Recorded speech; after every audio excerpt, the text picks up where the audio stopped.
우리는 지금 신약 성경의 순서를 따라 사복음에서부터 시작해서 복음의 핵심이 무엇인가를 계속 묵상하는 가운데 있습니다. 복음의 핵심, 한마디로 말하면 예수님이십니다. 예수가 그리스도라는 것, 그분이 구세주라는 사실이 복음의 초점입니다.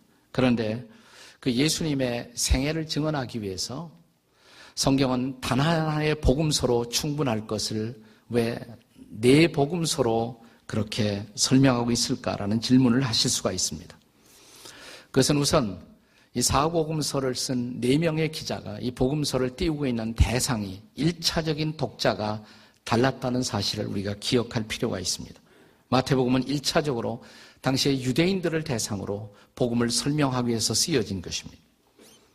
마가복음은 로마인들을 우선적인 대상으로 해서 쓰여진 복음서라고 생각하시면 됩니다. 누가복음은 당시에 아직도 전 세계에 풍미하고 있었던 헬라 문화권, 그리스 문화권에 있었던 사람들을 대상으로 쓰여진 것입니다. 그런가 하면 요한복음은 그 당시에 이 세상에 광범하게 퍼져 있는 수많은 불신자를 대상으로 복음을 설명하기 위해서 쓰여진 것입니다. 저는 한 사건이 국내에 터질 때 그것을 균형 있게 이해하기 위해서는 하나의 신문보다는 한 4가지 정도의 신문을 볼 때 균형 잡힌 관점이 가능하다 이렇게 믿는 사람입니다. 그래서 한 4개의 신문을 저는 매일 아침 거의 정독하는 그런 습관이 있습니다. 그렇게 함으로써 균형 잡힌 관점을 가질 수가 있겠기 때문입니다. 하나님은 예수님의 생애를 증거하기 위해서 4명의 다른 배경을 가진 사람들을 들어 쓰셔서 균형 있는 그리스도에 대한 생애의 관점을 우리에게 소개해 주고 있는 것입니다. 그래서 한 성서학자는 이 사복음서를 가리켜서 예수님의 생애를 증거하는 하나의 노래인데 4명을 들어 쓰신 일종의 사중창과 같다, 퀄테와 같다라는 표현을 쓴 사람이 있습니다. 이 사복음서는 그러므로 피차의 보완적 관점을 갖고 그리스도의 생애를 4사람이 나란히 증언하고 있는 복음서다 이렇게 보시면 되겠습니다. 우리가 요한계시록 신약성서의 마지막 책인 계시록의 4장 7절에 보시면 그리스도의 보좌, 만물을 통치하시는 그리스도의 보좌를 옹이하고 있는 4명의 천사를 4개의 생물로 묘사하고 있습니다. 그런데 오래전 유명한 교회 교부인 성 어거스틴은 이 그리스도의 보좌를 옹이하고 있는 4명의 생물이야말로 그리스도를 증언하는 사복음서의 4가지 특성과 정확하게 일치한다라는 놀라운 증언을 오래전에 남겼습니다. 그 대목을 같이 한번 읽어보겠습니다. 계시록 4장 7절인데 다 함께 읽겠습니다. 시작. 그 첫째 생물은 사자 같고 둘째 생물은 송아지 같고 그 셋째 생물은 얼굴이 사람 같고 그 넷째 생물은 날아가는 독수리 같은데 이렇게 기록하고 있습니다. 그러니까 4개의 생물을 차례로 적용하면 4복음서의 별명을 얻을 수가 있어요. 자, 첫째 생물이 뭐였어요? 사자였습니다. 마태복음의 별명은 그러니까 마태복음을 사자복음이다 이렇게 이해하시면 됩니다. 사자는 밀림의 왕자입니다. 마태복음은 예수 그리스도를 단순히 어떤 훌륭하신 분이 아니라 왕으로 소개합니다. 특별히 유대인의 왕, 다윗과 그 다윗의 왕가의 혈통을 타고 예수께서 오신 분이다. 동방의 박사들이 마태복음 1장에 보면 유태인의 왕으로 나신 이가 어디 계시냐. 왕이신 예수님을 소개해요. 자, 두 번째 생물은 뭐였어요? 송아지였죠. 그러니까 마가복음의 별명은 무슨 복음이겠습니까? 송아지 볶음이 아니에요. 송아지 복음입니다. 송아지 복음. 송아지가 크면 소가 됩니다.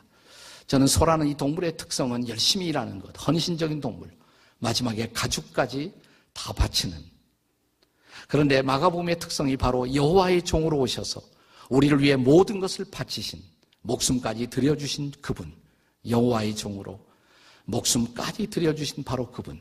이것이 마가복음이 소개하고 있는 예수님의 특성이라고 말할 수가 있어요. 자, 세 번째 생물은 뭐였습니까? 사람입니다. 그러니까 누가복음이 바로 사람 되신 예수님. 예수님은 하나님이시지만 동시에 우리와 똑같은 인간성을 갖고 오신 분. 그래서 강보에 기저귀에 쌓인 아기의 모습을 볼 수 있는 것은 누가복음밖에 없어요.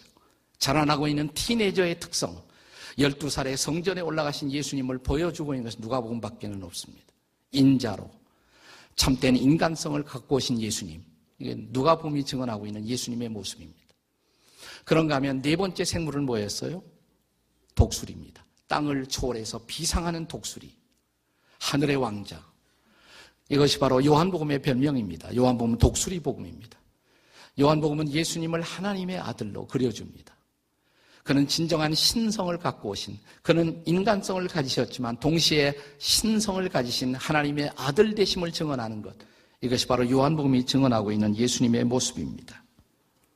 자, 그렇다면 이 네 번째 복음서에서 사도 요한이 증언하고 있는 복음의 초점은 도대체 무엇일까요? 한마디로 그 대답은 하나님의 아들 되신 예수를 믿음으로 영생을 우리가 누릴 수 있다는 것. 이게 바로 요한이 전하고 있는 요한복음서의 복음의 초점입니다. 다시 하나님의 아들이신 예수를 믿음으로 저와 여러분이 영원한 생명을 지금 여기서부터 누릴 수 있다는 것. 이것이 바로 요한이 전하고 있는 복음의 초점인 것입니다. 자, 우리가 함께 읽었던 요한복음 20장 31절은 요한복음서가 기록된 목적을 우리에게 보여주고 있습니다. 다시 한번 읽습니다. 다 같이 시작. 오직 이것을 기록함은 너희로 예수께서 하나님의 아들 그리스도이심을 믿게 하려 함이요 또 너희로 믿고 그 이름을 힘입어 생명을 얻게 하려 함이니라. 여기 두 가지 강조점이 있습니다. 첫째는 뭐냐면 믿게 하려 함이요. 두 번째는 생명을 얻게 하려 함이라는 두 가지 강조점이 있습니다. 이것이 바로 요한이 증거한 복음의 초점입니다.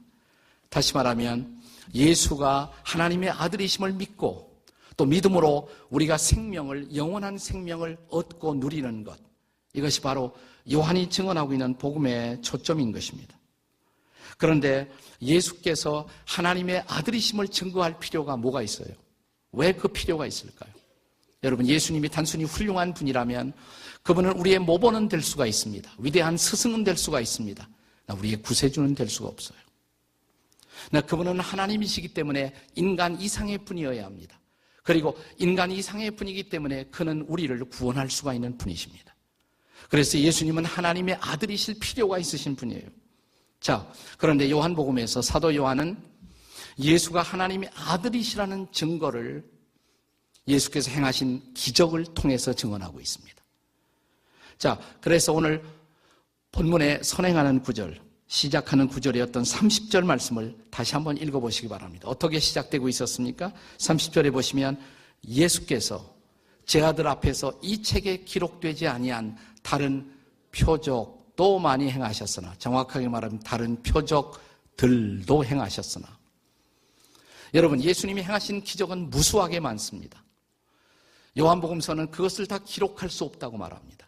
그러나 그 많은 그분이 행하신 기적들 가운데서 다시 31절 보시면 이렇게 시작돼요. 오직 뭐라고 그랬어요? 이것을 혹은 이것들만을 기록한 이유는, 예수께 행하신 많은 표적들 가운데서 요한복음서에 기록된 기적들만을 기록한 이유는, 그러면 요한복음서에 몇 개의 기적이 나오나? 7개의 기적이 나와요. 그러니까 예수께서 행하신 많은 기적 가운데서 선택적으로 7가지의 기적을 뽑아서 기록한 이유는 그 기적들을 통해서 예수가 하나님의 아들이라는, 다시 말하면 예수가 하나님이라는 메시지를 우리에게 전하기 위해서 바로 선택적으로 7가지의 기록을 뽑아서 기록했다는 것입니다. 그것을 성경은 표적이라고 말합니다. 그냥 기적이 아니에요. 그냥 미라클이 아니라 표적이라고 말합니다. 영어로 사인이라고 말합니다. 그것은 사인이라는 것이에요. 사인이라는 것은 어떤 표시라고 말할 수가 있겠죠. 네, 간판이라고 말할 수가 있습니다. 여러분이 경부고속도로에 지금 여기 바깥에 나가면 부산이라는 사인이 있습니다. 사인. 근데 그 간판이 부산은 아니죠. 그 사인이 부산은 아니에요. 부산으로 가는 방향을 보여줄 따름입니다. 그러니까 예수께서 행하신 기적들은 기적 자체의 의미가 있는 것이 아니에요. 그 기적을 통해서 전달하는 메시지가 중요해요. 그런 의미에서 그것은 단순한 기적이 아니라 표적이라는 사실입니다. 그러면 자, 요한복음서의 7가지 기적을 통해서 예수께서 저와 여러분에게 전달하는 그분의 진정한 모습, 그분의 하나님 되심을 보게 했습니다. 첫째 기적입니다. 소위 첫째 기적은 요한복음 2장 1절부터 11절 사이에 기록된 우리가 잘 아는 가나의 혼인잔치의 기적입니다. 이 기적은 잘 아시는 대로 어떤 사건이에요? 물을 포도주로 변화시킨 사건입니다. 포도주를 좋아하시는 분은 성경적으로도 합당한 증거가 있다 이렇게 좋아하실지 모르는데, 단순히 물이 포도주로 변했다 이것이 중요한 것이 아니에요. 이것은 일종의 질적 변화를 우리에게 증거해 주는 사건입니다. 과학자들은 질은 변하지 않는다라고 말합니다. 질량불변의 법칙이 있습니다. 근데 성경은 질도 변할 수가 있다고 말합니다. 그건 사람은 할 수가 없어요. 하나님이 하신 일입니다. 그 일을 예수께서 행하셨다는 것입니다. 퀄리티 체인지, 질도 변화시켜 주실 수 있는 그분. 사도 바울은 저와 여러분의 인생 속에 일어난 이 놀라운 사건을 이렇게 증언하지 않았습니까? 자, 고린도후서 5장 17절을 함께 같이 읽어보겠습니다. 다 같이 시작. 그런즉 누구든지 그리스도 안에 있으면 새로운 피조물이라. 이전 것은 지나갔으니 보라 새 것이 되었도다. 거기 새로운 피조물, 새 것. 이 단어가 히라보에서 카이네라는 단어로 쓰여집니다. 카이네. 이 카이네라는 단어는 그냥 새 것이 아니에요. 질적으로 새로운, 퀄리티가 새로워진. 우리가 예수 믿는 순간 갑자기 다른 인간이 되는 것은 아니에요. 그러나 질적으로 새로워질 수가 있어요. 새로운 인생관을 갖게 돼요. 새로운 가치관을 갖게 됩니다. 삶의 지향점이 달라집니다. 우리는 새로운 존재가 된 것입니다. 예수께서 그 일을 우리에게 행하신다는 사실이에요. 마치 물을 포도주로 변화시켜 주신 것처럼. 자, 이 기적의 마지막 결론이 뭔 줄 아십니까? 요한복음 2장 11절은 이 기적의 마지막 결론을 이렇게 기록하고 있습니다. 다 같이 읽겠습니다. 시작. 예수께서 이 첫 표적을 갈릴리 가나에서 행하여 그의 영광을 나타내심에 제자들이 그를 믿으니라. 표적이라고 했죠. 첫 번째 표적이다. 사인, 첫 번째 사인이다. 이 기적을 통해서 그분이 하나님이심을 보여주는 것입니다. 질적인 변화를 가능하게 만들어주시는 분. 그리고 이 기적을 체험하면서 제자들은 그분을 진정한 하나님으로 구세주로 믿었다는 것입니다. 자, 두 번째 기적입니다. 요한복음 4장 36절 이하 54절에 나타난 왕의 신하의 아들을 고치신 사건입니다. 자, 여기 요한복음 4장 54절을 한번 같이 읽어보겠습니다. 54절 다 같이 시작. 이것은 예수께서 유대에서 갈릴리로 오신 후에 행하신 두 번째 표적이니라. 여기도 뭐라고 그랬어요? 표적이라고 그랬죠? 기적이 아니라 표적, 사인. 두 번째 표적이다. 자, 왕의 신하, 그러니까 지금 말하면 장관쯤 되시는 분이 자기 아들이 아팠어요. 근데 그 당시 메시아라고 불리워지는 분이 병을 고치신다. 이 소문을 듣고 자기 아들을 고치기 위해서 그때 예수님은 갈릴리 가나에 계셨습니다. 예수님 찾아온 거예요. 선생님, 제 아들 좀 고쳐주십시오. 그 아들을 고치기 위해서 아마 예수님을 모시고 자기 아들이 아파 있는, 아마 여기 성경에 보시면 가버나움에 있었다 그랬어요. 같은 갈릴리 일종의 같은 도 안에 있지만 가버나움은 북쪽입니다. 가나는 남쪽에 있어요. 비교적. 이번에도 제가 가서 이 가버나움에서 가나까지 버스 타고 오니까 한 30분 걸려요. 걸어가자면 아주 빠른 걸음으로 걷는 사람은 반나절에 가능할지 모르지만 하루 온종일 걸어야 하는 거리예요. 거기까지 찾아온 거예요. 예수님, 내 아들 고쳐주세요. 아마 예수님을 모시고 가서 가버나움에 자기 아들에게 손을 얹어 예수님이 고치실 것을 기대했을 것입니다. 근데 예수님이 가실 것을 거부하십니다. 그 대신 이렇게 말씀하십니다. 염려 말라고, 내 아들은 살았다. 말씀으로 하셨어요. 내 아들은 살았다. 아마 반신반의하면서 이 사람은 자기 집으로 돌아갑니다. 가버나움으로. 도중에 자기 하인이 오고 있는 것을 만납니다. 그리고 이렇게 말합니다. 주인님, 아들이 살았습니다. 언제? 가만히 듣고 보니까 예수께서 말씀하신 그때 내 아들이 살았다. 그 순간 뭘 깨달았을까요? 자, 가버나움과 가나 사이에 상당한 거리가 있었음에도 불구하고 그 거리를 초월해서, 공간을 초월해서 일하시는 그분은 도대체 누구였을까요? 여기 질을 초월할 뿐만 아니라 공간과 거리를 초월해서 일하시는 하나님. 때로 여러분의 자녀들이 군대 가 있으면 내가 돕지도 못하고 부모로서 안타깝지 않으십니까? 근데 우리가 기도하면 하나님이 도우신다 믿으십니까? 거리를 초월해서, 공간을 초월해서 일하시는 하나님. 내 남편이 해외에 나가 있습니다. 출장 중입니다. 어떻게 도울 수가 있어요? 아내 여러분, 여러분이 기도할 때 주님이 도울 수 있다 믿으십니까? 여기 거리를 초월해서 공간을 초월해서 일하시는 하나님, 이 기적이 바로 그것을 보여주고 있지 않습니까? 자, 세 번째 기적입니다.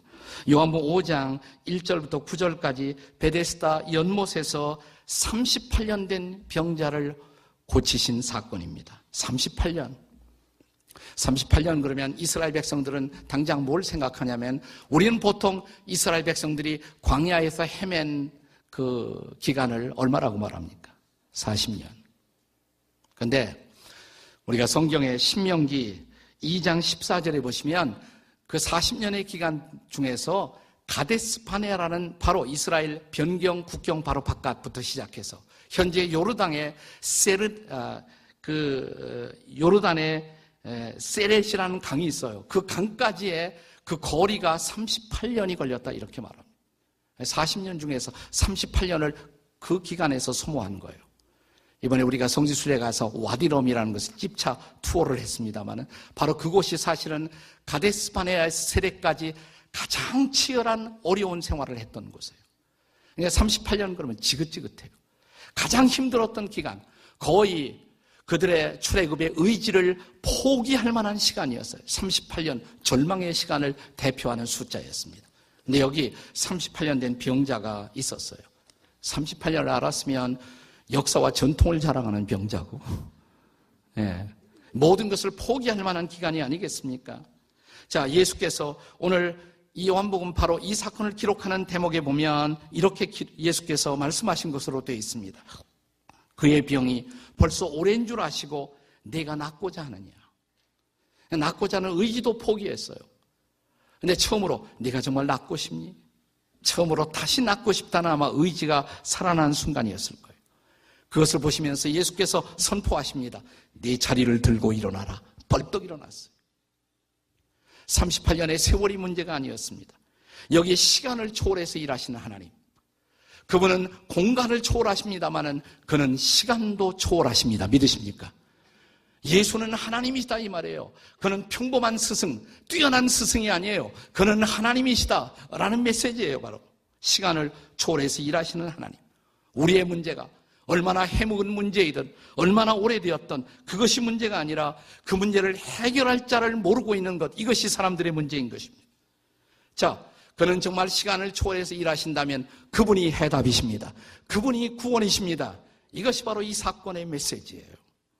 네 번째 기적, 요한복음 6장 1절부터 15절까지 여기 5,000명을 먹이시는 그 기적, 우리가 잘 아는 오병이어의 사건이죠. 자, 이 5,000명은 사실은 그 당시에 남자들만 계산하는 것입니다. 그러니까 그 당시만 해도 사람은 남자였습니다. 여성이 사람이 된 것을 기뻐하시기 바랍니다. 그러니까 여성과 아이들까지 포함시키면 얼마나 됐을까요? 아마 최소한 15,000명은 됐을 거예요. 자, 그들이 한 자리에 모여서 아무것도 먹지 못하고 해가 저물어 갑니다. 큰일 났어요. 이 사람들을 어떻게 먹일 것인가? 좀 뭘 먹을 거 없니? 예수께서 물으십니다. 그때 한 어린아이의 도시락, 이것밖에 없는데요. 보리떡 5개와 물고기 2마리, 그것을 내게 가져오라. 근데 그것이 예수님의 손에 쥐어지고 주께서 기도하시는 순간 이 수많은 사람을 먹일 수 있는 놀라운 기적이 일어났습니다. 메시지가 뭘까요? 그에게는 양도 문제가 아니에요. 5,000명이냐 10,000명이냐 그것이 문제가 아니에요. 오늘 우리가 직면한 문제의 양이 얼마나 크든, 얼마나 그 양이 크든, 얼마나 중하든, 우리가 직면해 있는 문제들이 얼마나 큰 문제이고 얼마나 어려운 문제이든 그분에게는 그것이 문제가 아닙니다. 오늘 세상의 문제는 이 문제를 해결할 수 있는 분을 사람들이 알고 있지 못하다는 사실입니다. 인생의 모든 문제의 양과 크기를 초월해서 일하시는 하나님, 그가 바로 예수이십니다. 이게 바로 메시지예요. 자, 그 다음 5번째 기적입니다. 5번째 기적은 요한복음 6장 16절부터 21절까지 파도와 바람을 잠잠하게 하시던 기적. 갈릴리 바닷가에서 일어난 사건입니다. 이번에 저희 성지순례 팀도 갈릴리 바다에서 배를 띄워놓고 선상 예배를 드렸는데 얼마나 멋진지. 해지는 석양역 가고 싶죠. 예, 기도하세요. 지금부터. 네. 근데 한번 그때 막 선상 예배를 드릴 때 파도가 일어났으면 하는 저는 은근히 한번 그런 기대가 있었어요. 네. 네, 또 기대가 되면서도 걱정도 되고 파도가 일어났다가 잠잠할지어다 내가 했다가 안 되면 어떻게 하나 이런 생각도 들고. 네. 자, 갈릴리 바다에 바람과 파도가 일어났습니다. 당황합니다. 죽을 지경이 됐습니다. 선생님, 우리가 죽게 되었나이다. 그때 바다 위를 걸어오시는 그분, 그 예수님을 이 배 안에 영접하는 그 순간 파도가 멎습니다. 바람이 멎습니다. 그리고 그들은 무사히 목적지에 도착했습니다. 사람들이 무슨 질문을 했을까요? 저분이 도대체 누구일까? 바람을 다스리는 저분, 파도를 다스리는 저분은 도대체 누구일까? 그들은 그분이 바람도 잠잠하게 하시고 파도도 잠잠하게 하시는 분, 자연의 주인. 자, 그 예수님을 모셔놓자마자 이 같은 사건을 다루고 있는 마태복음 14장 33절에 보시면 이제 배 안에 있던 사람들이 예수님 앞에 엎드려 절했다고 그랬어요. 엎드려 절하며 이르되. 유대인들은 사람에게 절하지 않아요. 사람에게는 절하지 않습니다. 하나님에게만 절합니다. 여기서 절했다는 것은 한국식의 절을 생각하면 안 돼요. 경배하는 것입니다. 경배의 태도예요. 예수 앞에 엎드리며 절하며 이르기를 당신은 하나님의 아들이십니다. 자연을 다스리는 분, 그분은 자연의 주인이십니다. 나의 주인 대신 나를 만드신 분이 나를 고칠 수가 있지 않겠습니까? 나를 만드신 분이 나를 다스릴 수가 있지 않겠습니까? 자연을 지으신 이가 자연을 다스릴 수가 있지 않겠습니까? 여기 자연의 주인이신 그분이 예수가 바로 하나님이심을 보여주던 사건인 것입니다. 여섯 번째 기적은 요한복음 9장 1절부터 12절 사이에 나타난 나면서 맹인된 사람을 고치시는 기적입니다. 자, 여기 나면서 맹인된 이 사람을 보고 제 아들 사이에서 어느 날 신학적 논쟁이 토론이 벌어집니다. 누구 죄 때문에 저렇게 됐을까? 자기 죄 때문일까? 아니면 조상의 탓일까? 2절이 그 질문을 보여주고 있죠. 자, 요한복음 9장 2절 같이 읽습니다. 시작. 제 아들이 물어 이르되 라삐여, 이 사람이 맹인으로 난 것이 누구의 죄로 인함이니까? 자기이니까? 그의 부모이니까? 부모 때문에, 조상 때문에 이렇게 됐을까요? 아니면 자기 죄 때문에 이렇게 됐을까요? 이때 사람들의 이 질문 속에 숨겨져 있던 생각은 그 당시에 사람들이 가지고 있었던 보편적 편견을 대표하는 생각이죠. 저 사람이 저렇게 괜히 불행을 당할 리가 없다고 다 제 죄 때문이지, 아니면 조상 때문이지. 이런 사람들이 가지고 있는 보편적 편견. 근데 한 번도 깨지 못한 이 보편적 편견을 깨트린 예수님의 놀라운 대답을 기억하십니까? 철학이 이런 대답을 들려준 일 없어요. 예, 한번 같이 읽어보세요. 이런 운명적 인간론을 초월한 예수님의 놀라운 대답 3절입니다. 요한복음 9장 3절 다 같이 시작. 예수께서 대답하시되 이 사람이나 그의 부모의 죄로 인한 것이 아니라 그에게서 하나님의 하시는 일을 나타내고자 하십니다. 하나님의 계획이 있다고, 그를 통해서 하나님이 하시고자 하는 특별한 일이 있다고, 그리고 그의 눈에다 진흙을 바르십니다. 진흙을. 그리고 이렇게 말씀하십니다. 실로암 못에 가서 씻으라고. 한 성경학자는 이 순간의 광경을 이렇게 주석하고 있습니다. 진흙을 바르시던 그의 손길은 동일한 진흙으로 인간을 만드시던 창조주의 손길이라고. 나를 만드시던 그분이 나를 고칠 수가 있지 않겠습니까? 그리고 말씀하십니다. 실로암 못에 가서 씻으라. 새로운 세상이 전개됩니다. 전혀 다른 새로운 세상. 여기 운명을 바꾸시는 그분. 사람들이 그가 그렇게 된 것은 운명 탓이라고, 그런데 운명을 초월해서 일하시는 바로 그분, 우리의 해결할 길 없는 운명에 대한 해답을 주시는 바로 그분이 바로 예수인 것을 믿으시기 바랍니다. 이제 마지막 기적, 일곱 번째 기적, 요한복음 11장 1절부터 44절까지의 사건, 소위 나사로의 사건입니다. 죽음은 인간 누구나 삶의 마지막 순간에서 피할 수 없는 절망이라고 할 수가 있습니다. 누가 죽음을 이길 수가 있겠습니까? 그러나 인간이 절망할 때 벌써 우리는 죽음을 경험합니다. 그래서 철학자 킬케고르는 죽음에 이르는 병이라고, 절망은. 우리는 절망할 때마다 죽음을 느낄 수가 있지 않습니까? 자, 그런데 여기 쉽게 낫지 않은 병을 걸리고 고생하던 예수님이 잘 알고 있었던 나사로의 병듦을 보고 그의 자매들이 예수님을 찾아오죠. 그리고 이렇게 말합니다. 요한복음 11장 3절에 보면 선생님이여 사랑하시는 자가 병들었나이다. 예수님은 나사로를 사랑했습니다. 근데 사랑받던 나사로가 병들었다는 거예요. 여러분 이거 아십니까? 하나님이 사랑하는 사람도 병들 수가 있다는 것을. 여기 그랬잖아요. 예수님이 사랑하는 사람도 병들었어요. 근데 예수님이 가서 아마 달려와서 얼마든지 고칠 수가 있었어요. 근데 요한복음 11장을 그 맥락을 행간을 읽어보면 아주 흥미로운 사건입니다. 예수님이 빨리 가서 고치지 않아요. 왜 그랬을까요? 죽기를 기다리신 겁니다. 죽기를 기다리셨어요. 그리고 죽은 다음에 나타나십니다. 왜요? 그가 사랑했던 한 사람의 죽음을 통해서 인간의 최대의 절망, 마지막 절망, 이 죽음을 이길 수 있는 하나님의 해답을 보여주시기 위해서.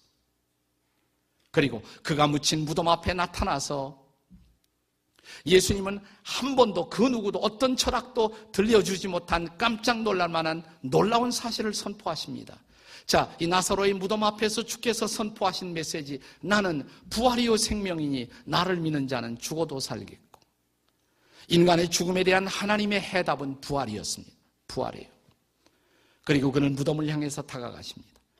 그리고 무덤에 있는 사람을 향해 선포하십니다. 나사로야 나오너라.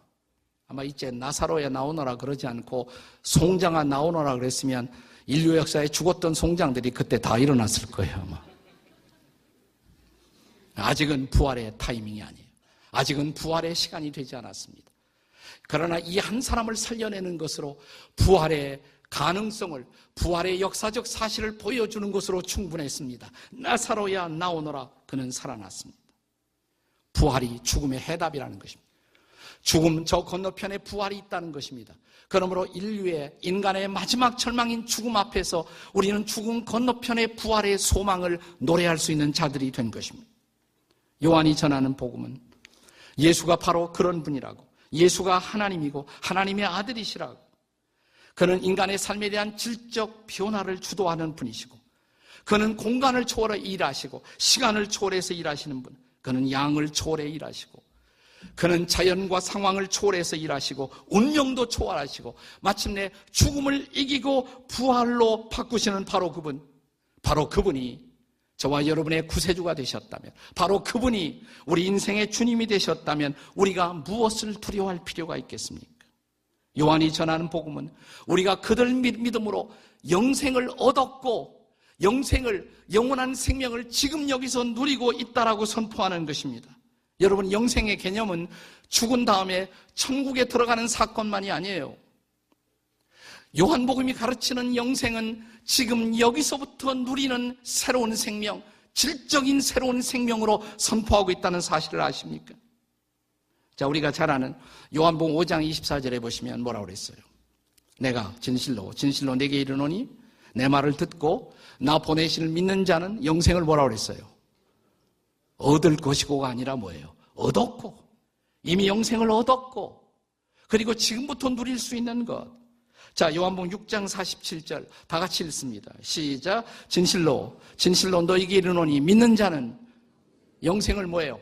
가졌다고, 지금 가지고 있다고, 현재 영생이 내 안에서 누려지고 있다고, 그리스도인들만이 누릴 수 있는 놀라운 생명을 지금 우리가 가지고 있다고. 요한복음 10장 10절은 이렇게 말합니다. 내가 온 것은 내 양으로 생명을 얻게 하고, 거기서 끝나지 않아요. 새로운 생명, 영원한 생명, 그 생명을 얻게 하는 데만 목적이 있는 것이 아니라 뭐예요? 더 풍성히 얻게 하려 합니다. 이 풍성한 생명, 도대체 주님이 약속하신 풍성한 생명, 영원한 생명, 지금 여기서부터 누릴 수 있는 생명, 이 생명의 정체는 무엇일까요? 요한복음 15장 기억하십니까? 포도나무 비유의 장. 나는 포도나무요, 뭐예요? 너희는 가지니. 자, 가지가 된 신자들이 포도나무이신 예수님께 붙어 있으면 그 가지가 뭐예요? 꽃을 피워요. 열매를 맺어요. 네, 이 가지가 맺는 열매, 어떤 열매입니까? 요한복음 15장에 같은 포도나무 비유의 장의 11절 보세요. 11절 다 같이 읽겠습니다. 시작. 내가 이것을 너희에게 이루면 내 기쁨이 너희 안에 있어 너희의 기쁨을 충만하게 하려 합니다. 주님의 기쁨이 우리 안에 넘쳐나는 기쁨. 그리스도의 기쁨이 내 마음을 채우는 기쁨, 그리스도의 기쁨, 그리스도의 사랑, 그리스도의 평화, 그리스도의 놀라운 은혜로 채워지는 생명, 그 열매, 그 열매. 그래서 드디어 사도 요한은 영생의 본질을 놀랍게 이렇게 선포합니다. 어쩌면 이것은 요한복음의 결론이라고 할 수가 있습니다. 요한복음 17장 3절입니다. 같이 읽겠습니다. 17장 3절 다 같이 시작. 영생은 곧 유일하신 하나님과 그의 보내신 자 예수 그리스도를 아는 것입니다. 여기서 안다는 말은 경험한다 이 말이에요. 경험한다. 성경에서 종종 남편이 아내를 알았다. 그 말은 깊은 관계를 가졌다 이 말이에요. 경험한다. 영생이란 뭐냐? 하나님과 예수를 아는 것이다. 경험하고 있는 것이다. 지금 여기서부터 예수를 경험하고 누리는 사건, 이것이 바로 영생을 체험하고 있는 삶의 모습인 것입니다. 예수를 믿고 우리가 누리는 기쁨, 예수를 믿고 누리는 평화, 예수를 믿고 누리는 삶의 보람, 예수를 믿고 누리는 삶의 희열, 예수를 믿고 누리는 삶의 거룩함, 예수를 믿고 누리는 놀라운 소망, 이 모든 것이 이 생명 안에 다 들어가 있어요. 그러니까 이 영생을 체험하는 것, 이런 삶을 체험하기 위해서 주께서 오셨다고. 그분은 바로 이런 삶을, 이런 생명을 우리에게 주시는 분이라고. 예수가 우리에게 이런 기쁨을 주시고, 예수가 우리에게 이런 생명을 주시고, 예수가 이런 소망을 주신다면 예수 외에 무엇이 더 필요하겠습니까? 종종 세상 사람들이, 안 믿는 사람들이 우리에게 이렇게 묻습니다. 예수면 다냐? 자, 우리가 뭐라고 대답할까요? 그래, 예수가 다다. 믿으십니까, 여러분? 네, 이게 우리에게 대답이어야 합니다. 예수가 길이요, 진리요, 생명이라고 믿으십니까? 예수가 기쁨과 소망이라고 믿으십니까? 예수가 인생의 궁극적 목적과 희망이라고 믿으십니까? 예수가 나에게 이런 생명을, 이런 은혜를, 이런 삶을 우리에게 주신다면 예수 말고 뭐가 더 필요하겠습니까? 우리는 선포할 수가 있어야 합니다. 그래, 예수가 다다. 이것이 복음이에요. 이것이 사도 요한이 선포하고 있는 복음인 것입니다. 이것이 바로 요한복음을 통해 전달하고 있는 복음의 메시지인 것입니다. 예수님이 내 인생의 모든 것이고 예수님이 내 인생의 모든 소망이십니다. 이 복음을 붙들고 오늘도 그분이 허락하시는 충만한 삶을 누리시는 저와 여러분이 되시기를 주의 이름으로 축복합니다.